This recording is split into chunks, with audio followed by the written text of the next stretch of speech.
Locked On Podcast Network, your team every day.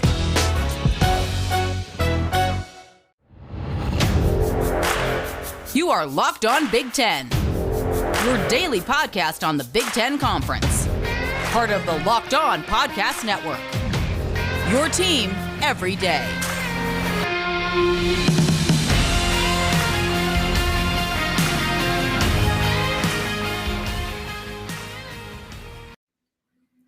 For the first 4 days of this show this week, we were really ingrained in the Big Ten. We were talking with guys around the Big Ten Conference, this Big Ten community here on the Locked On Podcast Network. But to end the week, to end this Friday, we need to go outside the Big Ten Conference, and we need a different perspective for the Big Ten team win totals we have set for the 2021 college football season. So enter stage left. It is SEC Drew Carter. Hello, everybody, and welcome to the Locked On Big Ten Podcast, a part of the Locked On Podcast Network. I'm your host, Ben Stevens. It is Friday, May 14th, and there he is. On the title, you can see if you are watching this on YouTube, but still wearing a Johns Hopkins hat, people forget they are a Big Ten lacrosse school. It is SEC Drew Carter, the man with ties to Minnesota in his blood, but currently a sports reporter and anchor at CBS 42 in Birmingham, Alabama. Drew Carter, a pleasure to have you back on this Locked On Big Ten podcast. Hey, Ben, thank you for having me. And it's not only the Hopkins hat, it is also, as I undress here, yeah, please, Minnesota, row the boat with the Gopher. Wow. Sky U Mob, baby. Now Where'd you get that shirt? This is on sodastick.com. It's like a very Minnesota niche website. Soda, S-O-T-A, stick.com. Little plug there. I don't get a cut. If you use my promo code Drudel for 10% off at checkout, I wish. But I have to put the hoodie on because on this beautiful morning here in Birmingham, I am a little chilly because of some decisions I made last night. So you can put the pieces together for that. It's been a rough morning for your boy, but I feel great now that you're here. That I'm here. I feel great that you're here now, that we get to talk about these 2021 Big Ten team totals, and you will give us that outside perspective, how you see it with a rapid reaction to these team totals that we have set for the 2021 college football season. Drew, it's an absolute pleasure to have you on this podcast once again. So I ask you, though, because at times you have been inflammatory on this show, you have taken an SEC perspective, and at times it has grinded the gears of some of the followers of this podcast. You hit me with a word in our discussions earlier as we were planning out this podcast episode about a word called blaspheme. I've only heard it in the noun blasphemy, but apparently there's a verb usage, yes? Yes, well, everyone knows the word blasphemy from our good friend Stephen A. Smith, our media colleague, really, Stephen A. Smith. One of our peers, and he always says that's blasphemous or that's blasphemy, but people forget that there is a verb form of that word, which is blaspheme. And so you're right, I am inflammatory. I'm here to bring the flamethrower. I'm going to blaspheme like I'm Martin Luther in 1517, man. I am ready to piss some people off. Let's do it. Wow, and the historical ties as well. Drew, I will also mention you are SEC Drew Carter. You cover Auburn. You cover Alabama. You cover UAB. We have a great set of podcasts across the Locked On Podcast Network's college channel in all the 5 power conferences right now. So not just Locked On Big Ten, Locked On Big 12, Locked On SEC, Locked On ACC, and the new iteration of Locked On Pac-12 as well. So after you're done listening to this great episode, go check out those other shows as well. So Drew, let's dive in to the 2021 Big Ten team totals that I have set here on the Locked On Big Ten podcast over the course of this past week. Were there any numbers in general that stood out to you as you looked at the East and West Division totals that I set?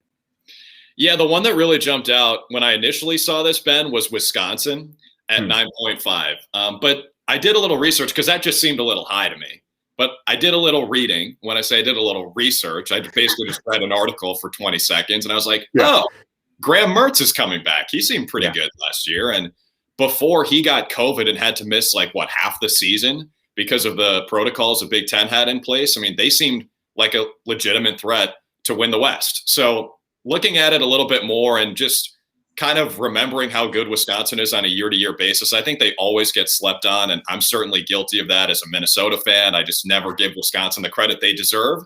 I think Wisconsin at 9.5 is pretty reasonable. And the same thing could be said for Iowa. Maybe it's just something about how those two teams play historically, which just isn't as sexy as an Ohio State or some of the teams that I cover down here in the Southeast. You're talking a diamond package with 3 tight ends and 2 fullbacks isn't sexy? Then I don't want to know what sexy is. All right. Yeah, Ben, it's not 11 personnel they're running up in Iowa and Wisconsin. It's 0-5 personnel with 5 Yeah, I was about tight to say. Exactly. Yeah. So anyway, those 2 teams, just based on the style of play, and I think, kind of the fact that they're sort of hidden in the Midwest, people in the country don't really give them a lot of credit, but those are 2 of the best programs in the country. So 9.5 for Wisconsin, 8.5 for Iowa, I think is pretty reasonable.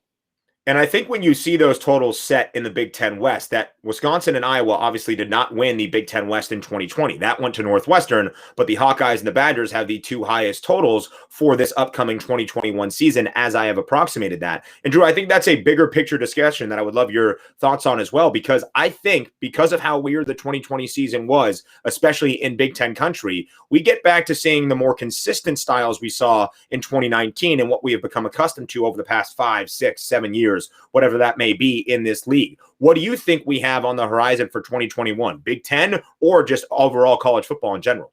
I think you're right, Ben. I think we see more of a return to normalcy. Like society at large hopefully gets back to normal, and I think some of these programs do. And I think the perfect encapsulation of that is Penn State. Penn State, everyone wrote them off when they lost their first 5 games last year, but they finished as one of the hottest teams in the conference. They won their last 4. You set their over-under at 8.5. I think that's more than reasonable. In fact, I'd probably take the over on that because I think there's a chance Penn State returns to being clearly the second best team in that division after Ohio State, obviously. Indiana, you hate to say it's like a flash in the pan or whatever, but I think there was some element of chance, I guess. Maybe that's probably the wrong word, but you put look at the Miami Heat making the NBA Finals in the bubble. In this weird COVID environment, crazy things happen. And so Indiana being a top 10 team, yeah, they had a great squad. Penix was amazing until he got injured. Freifogel, I know, is back. Allen's an amazing coach. But let's be honest, it's Indiana. Every recruiting class is basically outside the top 50 nationally. So maybe that was a little randomness there. Penn State losing their first 5 games, maybe that was a little randomness as well. I think we get back to a little more normalcy next season. And I think Penn State, Indiana, that's a pretty good example of that. Also a good example of that is maybe Rutgers doesn't win another Big Ten game ever again. Maybe.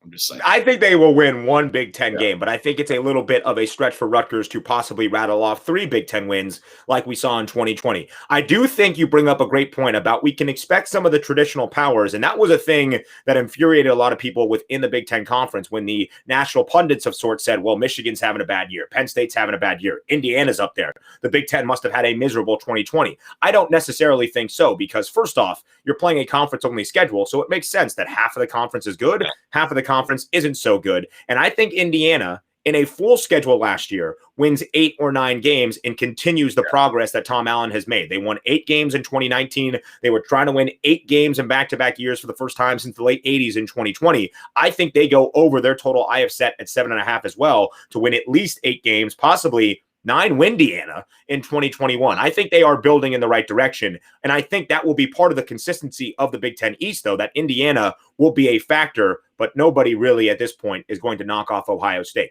So you bring up 2 teams that have ties in the Big Ten East to a team you cover in the Auburn Tigers. First, let's start with IU. They got a big transfer pickup yesterday. The guy Stone Handy, as he is known, the defensive lineman, the transfer from Auburn. Do you have anything on this former Tiger? Stone Handy? Is that right? No? Who the hell is that? Hold on. Okay, Ben, that's either wrong or he's so bad that I have no idea who he is, or I'm just terrible at my job.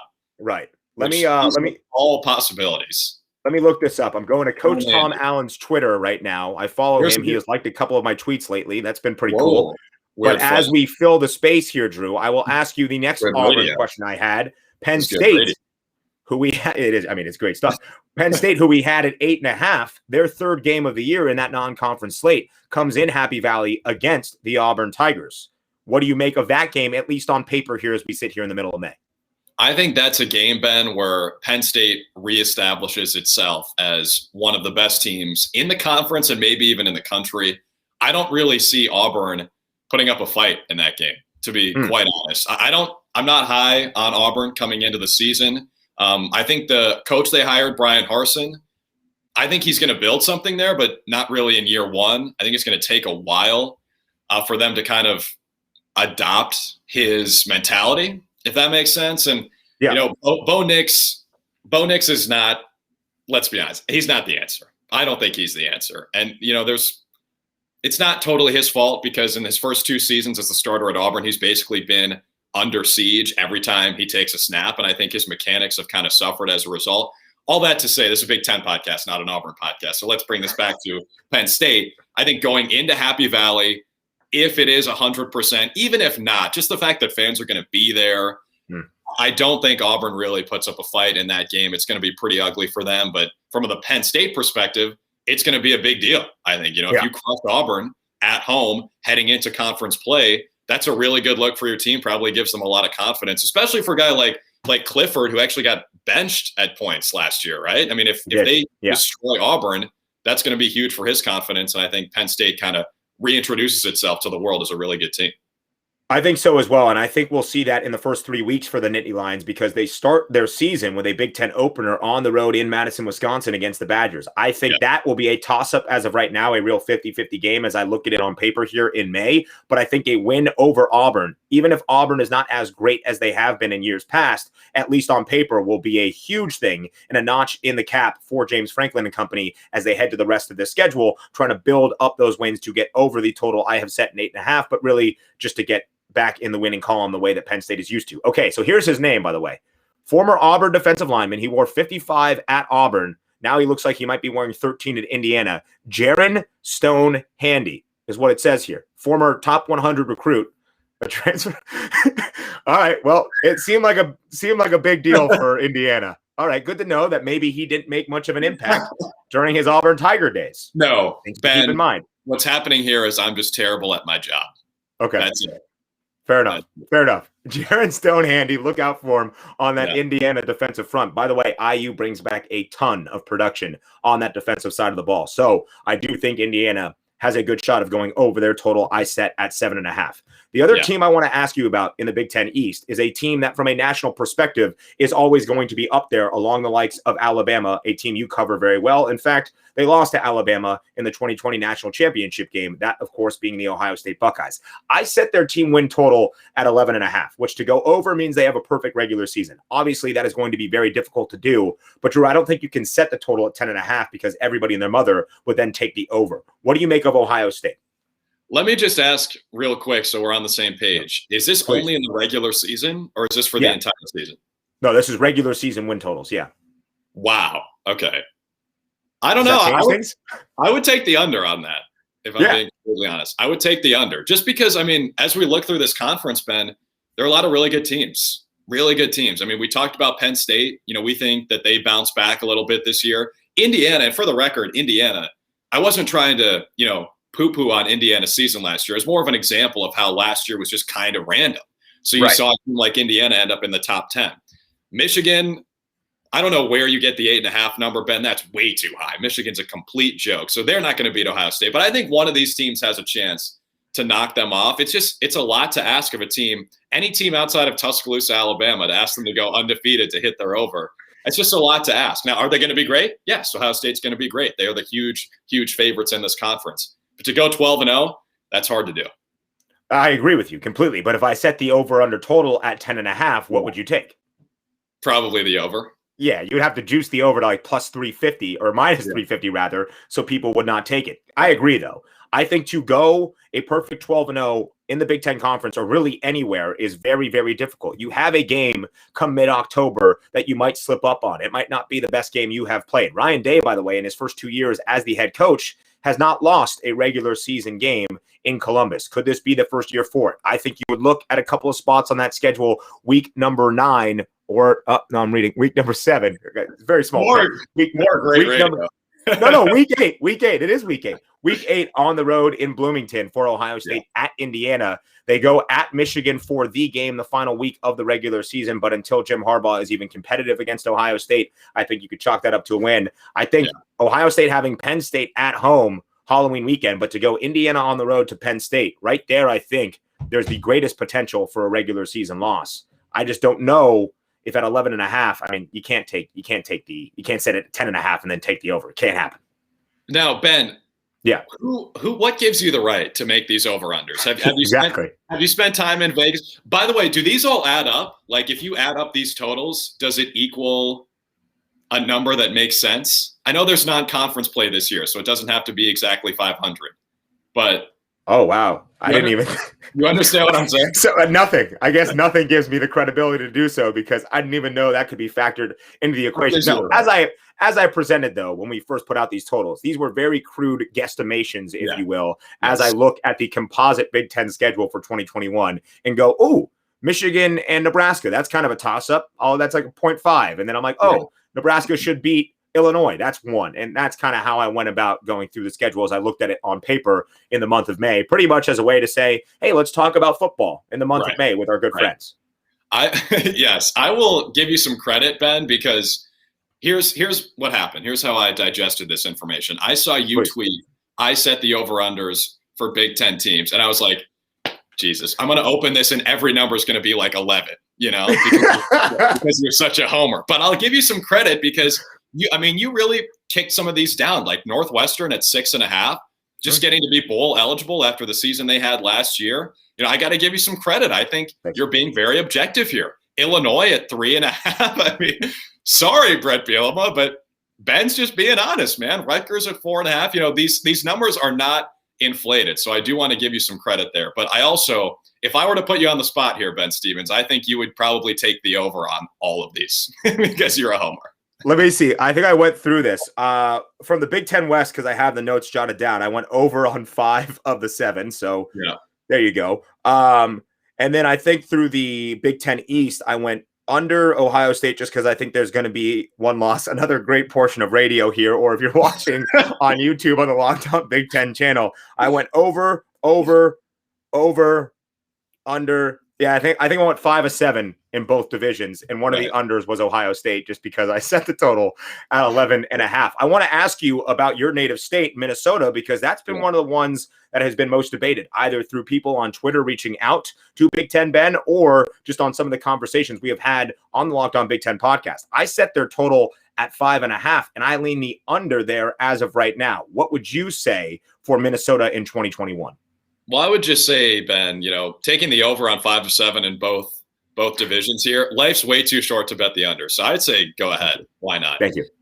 Speaking of Minnesota, though, I would legitimately take the over. And it kind of goes back to what we were talking about before. Minnesota 2 years ago was amazing. I mean, they win 11 games. I don't think anyone really expected it.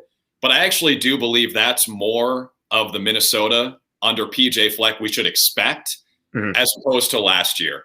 Morgan's coming back. Quarterback is obviously the most important position. So you can talk about they lose Bateman, they lose some weapons, but I still think Minnesota is better than what we saw last year.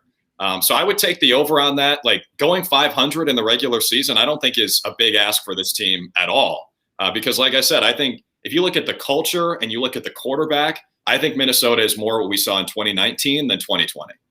I completely agree with you. And they have so much returning production. You look at Mohamed Ibrahim, the Big Ten running back of the year. He is back. Tanner Morgan is back. Although Tanner Morgan did not have a great 2020, that consistency under center is huge. Their entire offensive line is back. Chris Ottman-Bell is back. Much of that defense is back. My hesitation is that defense under defensive coordinator Joe Rossi because they were so abysmal last year in 2020. And they were young and they needed to fill some spots and gain some of that experience. But I need to see it before I necessarily believe it that Minnesota will have a defense good enough to win games in the Big Ten Conference. I would also say I could see 6, maybe even 7 wins. I just, for the nature of doing a podcast, we've had great podcasting here. I had to go under a little bit. You're taking the under? Yeah, that was one of the ones I went under. 5.5? I lean the under. I'm just trying to be a little bit contrarian. Oh, Ben. All right. I'll bet you a tater tot hot dish that Minnesota goes over 5.5. Let's do it right now.